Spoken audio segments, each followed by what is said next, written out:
If only the next part wasn't so bad. But the big thing was the turn, and it wasn't only the turn, it had to be a perfect 90-degree turn, or I wouldn't be with you today.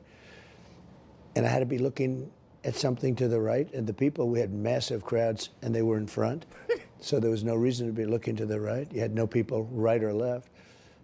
And you know the graph, my all-time favorite graph, showing my great numbers on immigration.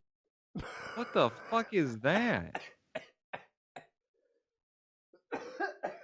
What the fuck is that? That's his graph.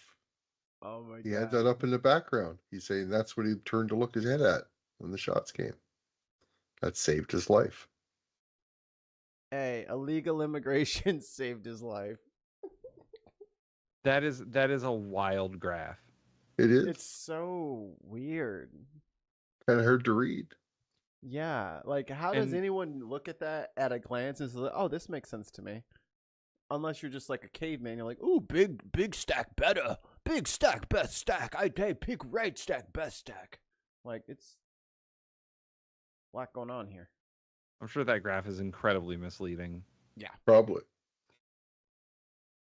nothing like this has ever happened to the country before. You know, I would argue that the Native Americans feel differently.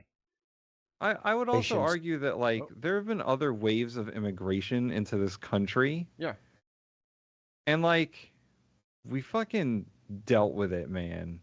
We fucking when the Italians came over, when the Irish came over, like it just happened. Yeah.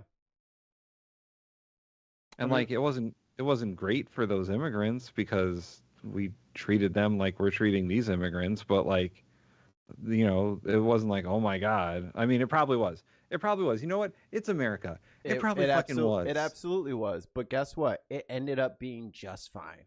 Because it always ends up just fine. No one needs to listen to you weirdo racist motherfuckers just trying to preserve something that isn't a fucking problem. Relax. I love tacos.